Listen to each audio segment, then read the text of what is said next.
পুকুরে মৃত মাছ ভেসে আছে ভেবে মানুষের পায়ের খণ্ডিত অংশবিশেষ টেনে পুকুরের কিনারায় নিয়ে আসেন এক শিশু। পুকুরের পাড়ে তুলতেই বুঝতে পারেন এটি কোনো মাছ নয়, বরং মানুষকে হত্যার পর তার লাশ টুকরো করে ফেলে দেওয়া হয়েছে পুকুরে।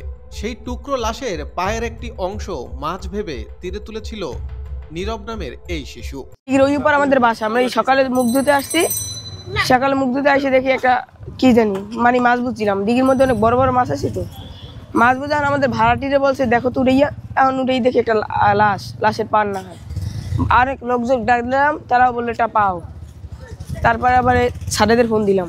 পরবর্তীতে জাতীয় জরুরি সেবা 999-এ ফোন করলে পুলিশ এসে পুকুরের বিভিন্ন জায়গা থেকে পলিথিনে মোড়ানো আরও প্রায় 4টি টুকরো শরীরের বিভিন্ন অংশ উদ্ধার করে। আজ সকালে বরিশাল নগরীর কাশীপুর বাজার সংলগ্ন হাতিম মিরার দিঘি ও পার্শ্ববর্তী একটি পুকুর থেকে মোট 5টি খণ্ডিত লাশের টুকরা উদ্ধার করা হয়। ওই জায়গায় আমি মুখ দিয়ে আসছি, এখন দেখি ওই জায়গায় একটা বাস আছে, বাসটার লগে বাইজে রয়েছে। তারপর আমি আবার সেটাকে টান দিয়ে পাশে নিয়েছি, পাশে নিয়ে তারপরে সেটাকে বাইন দিয়ে পাশে উঠেই দিয়েছি। এখন যে পাশে চাষ করতেছে, চাষ করার সময় আপনার পাশে একটা পুকুর আছে, ওই পুকুরেও দেখতেছে আরও 3-4টা অংশ এরকম দেখছে। দেখার পরে আইসা উঠাইয়ে দেখে যে অংশ আবার একটা পলিথিন ভরা। আপনার ওটা ধারণা করা যাইতেছে যেমন একটা কলিজা অথবা পেডি টেডি এরকম কিছু হবে। তাও ওটা উঠাইয়ে পরে আবার ডুবুরি আনছে, ডুবুরি এনে সাজ দিয়েছে, ডুবুরিরা কিছু পায় না, এবং কি জেলে দিয়ে আইনে জাল টানাইছে, জেলেরাও কিছু পায় না। দীর্ঘদিন পর আজকে প্রায় 15-20 বছরে আমি এই ধরনের ঘটনা দেখি নাই। এই এলাকায় যথেষ্ট শান্তশিষ্ট এলাকা এবং আন্তরিকপূর্ণ ভদ্র এলাকা। যাই হোক, আজকে সকাল থেকেই এইভাবে দেখতেছি যে প্রথম বড় পুকুরে একটা হাড় পাইলো, তারপর এইখানে পাইলো। এটা এলাকায় একটা আতঙ্ক বিরাজ করতেছে।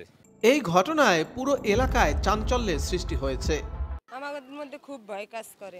এটা সবাই মিললে এটা তদন্ত করে এটা খুঁজে বাইর করা উচিত যে কার মার সন্তান কে আইনে এই কাজটা করলো, এইটা সুষ্ঠু বিচার করা উচিত। খণ্ডিত অংশ উদ্ধারের পরপরই রহস্য উদ্ঘাটনে পুলিশকে খবর দেয় এলাকাবাসী।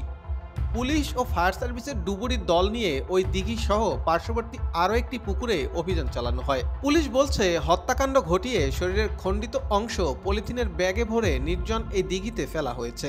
আরও 4 টুকরা পাই, হাত এবং পায়ের অংশ পাওয়ার পর সেগুলো আমরা ছুরুথাল করে আমরা মর্গে পাঠিয়েছি ময়নাতদন্তের জন্য। তবে তার বডির অংশ পাওয়া যায়নি বা চেহারাও পাওয়া যায়নি। ধারণা করা হচ্ছে যে বাহির থেকে কেউ টুকরা করে এই নির্জন স্থানে। সন্ধ্যার পর নির্জন থাকে হাতিম মিরা দিঘির আশপাশের এলাকা। রোববার বিকেল পর্যন্ত ওই এলাকায় কোনো নিখোঁজ সংবাদ নেই বলে জানিয়েছে পুলিশ।